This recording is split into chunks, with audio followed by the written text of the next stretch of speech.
Well, good morning, kids. I'm super excited for you guys to be with us today. I'm excited to be with you. And I'm especially excited today because we are going to be starting this series. For the next month and a half or so, we are going to be looking at who God is. Like, who is God really? What is he actually like? And so I'm excited to go on this journey with you guys and to talk about who he is. And so we're going to base it off of this moment that we see in Exodus chapter 34, where Moses, you guys remember how we talked about Moses in the past. Moses is the guy who God has chosen to lead the Israelites, God's people, out of slavery. And so it's this moment where Moses is asking God, hey, I want to actually know who you are. I want to know what you're actually like. And so we see in Exodus 34, verses 6 and 7, God tells Moses who he is. Now it's important for us as we read this to know that we are not going to be able to fully understand who God is. He's so big and powerful and amazing. We're just not going to be able to understand who God is fully, like what he fully is like, because he's just so amazing. But he's given us all sorts of things to help us know enough of him, to know enough of what he's like, what he thinks, and what he cares about. So I'm going to read this in Exodus 34, 6 and 7. We're going to be looking at this for the next 6 or 7 weeks, and we're just going to break this apart. But I'm going to read this. So Moses asks God, what do you like? Show me who you are. And so this is God's response to him. God said, I am the Lord, the Lord. I am the God who is tender and kind. I'm gracious. I'm slow to get angry. I'm faithful and full of love. And I continue to show my love to thousands of people. I forgive those who do evil. I forgive those who refuse to obey me. And I forgive those who sin. But I do not let guilty people go without punishing them. I cause the sins of the parents to affect their children, grandchildren, and great-grandchildren. All right, now that last part doesn't sound super great to us. It probably didn't sound very good. And we're going to get to it in a couple weeks. But I promise you that last part is actually good news for us. It actually is good news, that last part. All of this is good news because we're getting to know who God is. But today I want us to focus on this first part where God says, I am the Lord, the Lord. You might be wondering, why does God repeat himself? When you're introducing yourself to someone, or when I think about when I introduce myself to someone, I don't say, hi, I am Jacob. Jacob. I don't normally repeat my name there, right? I bet you guys don't, unless they're like, who? Then you might repeat it again. But for the most part, we don't say our name like twice. But think about it this way. When your parents want you to really know something, or they really want you to do something, they probably tell you 2 or 3 times. They tell you multiple times that you can remember. And I think that's what's happening here, is that God really wants Moses, and he really wants us to know that he is the Lord. He is the Lord. And to help us understand this, we're going to go back to the very beginning, to the beginning of this world. And what's crazy is that God existed before the beginning of this world. He's always been. He never had like a creation point. He's just always been, which is part of the amazing thing about God. And that sounds as confusing as it is. But I want us to look at Genesis 1:1, the very first verse of the Bible. It says this, in the beginning, God created the heavens and the earth.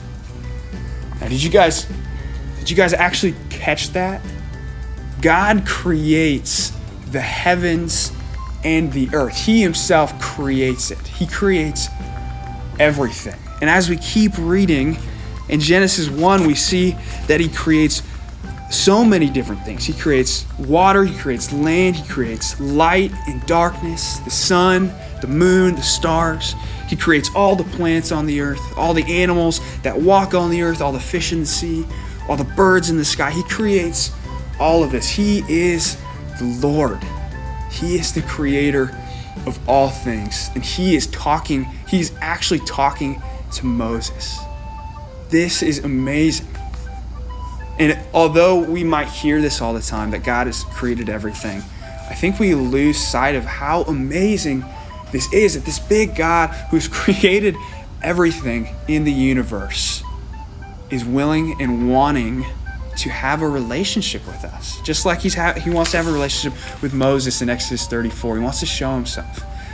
And we live in Arizona, where we get to live right next to these amazing and beautiful mountains that remind us, like, when you guys take a look at the mountains, think, man, God created that? And think about you trying to create a mountain.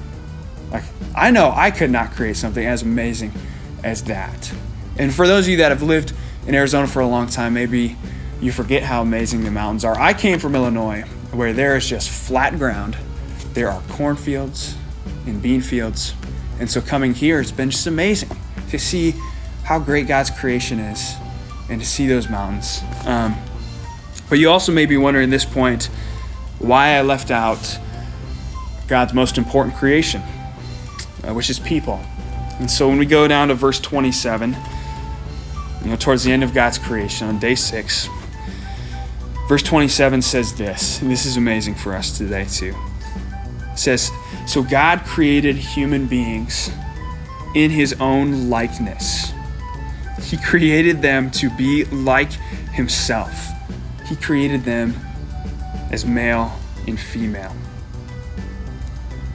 This is incredible, because God has made us to be the people and to be his creation that most closely resembles him, that most closely looks like him and feels the same things he does and acts the same way that he does. He's created people. He's given us the honor. You might have heard it this way. He says it in his own likeness. You may have heard it that we have created in the image of God. Now, this doesn't mean that we can create our own universes and our own worlds. We do not have that power. We are not able to do that. However, what this does mean, there's a lot of differences between us and God, clearly. But what this does mean is that God has created us specifically to reflect who he is to the rest of the world, which means he's created us to care about the things that he cares about, to think the way he does, to love the people and to love him the way that he does. And this is like the most amazing thing that we could ever be given, is a chance to reflect this amazing, beautiful, big, awesome God that has created everything on this earth, that is so holy and perfect. He's perfect, he's set apart, and yet he's created us for a relationship with him, to reflect who he is to the rest of the world. And that is amazing. And so today, if you're in a house church, you're going to have some conversations about this and what this means for us and what we can do. But really, what I just want us to know today is that God is Lord. He is the Lord. He's the creator of everything, and is big and amazing and powerful, all-knowing. But he's created us to be like him, to care about the things that he does, to love people the way that he does. And so today, you're going to have some discussion about this. But if you guys feel like today, maybe you just need to spend time praying to God and talking to him about this, and talking to him about how amazing he is, and asking him to help you. Because if we're going to live as people who are made in the image of God, if we're going to be people that reflect who he is, we're going to need his help. We're going to really, really need his help. And so today, more than anything, I want you to just know and experience how amazing and big and beautiful God is. And so maybe you want to read more about it today, or during this week you want to read more. Go back and read this story in Genesis 1 about how God has created everything and how he's created people in his own image. Go back and read that. Or spend some time with a group of people at the house church and just pray. Talk to God about it. Ask him to help you. Ask him to help you be people that carry his image. Be people that reflect who he is to the rest of the world, to care about what he cares about. If we're going to care about what he cares about, and love people the way He does, we're going to need His help, and we're going to need to experience Him. So if you're in house churches, you're probably going to have some discussion questions. If you're at home and watching this, we'll put some discussion questions up. But that's all we got for today. We're going to continue this for the next couple weeks, but that's all we got for today, and we'll see you next week.